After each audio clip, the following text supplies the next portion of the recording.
تیار رہیں. اوپر کرو سر.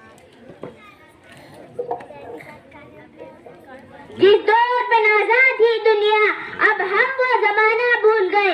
اوروں کو جگانا یاد رہا خود ہوش میں آنا بھول گئے. اذان تو اب بھی ہوتی ہے مسجد کی فضا میں.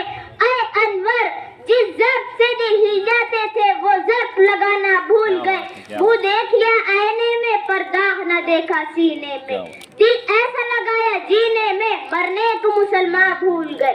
محترم صدر جلسہ، عزیز طلباء و اساتذہ، ہر بچے کی طرح میرے بھی کچھ خواب ہیں، کچھ ارادے ہیں.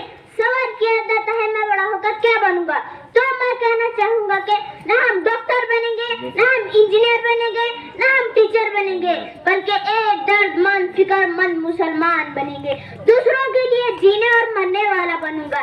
میرا ماننا ہے کہ کامیابی کی ضمانت صرف اور صرف یہ ہے سوچ میں تبدیلی، فکر میں بلندی پیدا ہو، ارادے میں جان، دل میں ایمان ہو. تیرا صدر اکرام میں اس قوم کا وارث ہوں جنہوں نے دنیا پر حکمرانی کی، جنہوں نے ہر میدان فتح کے ڈنڈے گاڑے، جنہوں نے ملک بھارت کو سونے کی چڑیا بنایا. میں اس قوم کا وارث ہوں جنہوں نے ملک بھارت کو آزاد کرایا. میں اس قوم کی کھوئی عظمت کو لانا چاہتا ہوں. میں محمد بن قاسم بننا چاہتا ہوں. میں صلاح الدین ایوبی بننا چاہتا ہوں. میں مولانا ابوالکلام، میں مولانا مدنی بننا چاہتا ہوں. پیارے بچوں، ہمارا شاندار ماضی ہم سے شکوہ کرتا ہے، ہمارا حال ہم پر افسوس کرتا ہے. ذرا سوچو صحیح ہمارا کل کیسا تھا اور آج ہم کیسے خودغرض بن گئے. میں میرے بچے میری جورو بچے کے علاوہ نہ ماں باپ کا خیال نہ پاس پڑوس کا خیال. میں یہاں اتنا کہنا چاہوں گا کہ قوم کی عزت و وقار انفرادی نہیں اجتماعی ہوتی ہے.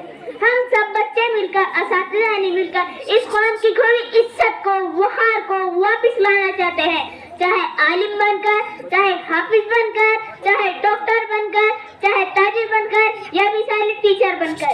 میری اللہ سے دعا ہے کہ ہمارے اندر قوم اور ملت کا درد پیدا کرے، ہمارے ساتھ ساتھ دوسروں کی بھلائی کا جذبہ پیدا کرے، ہمیں اپنی بدحالی سے نکلنے کی توفیق عطا فرما.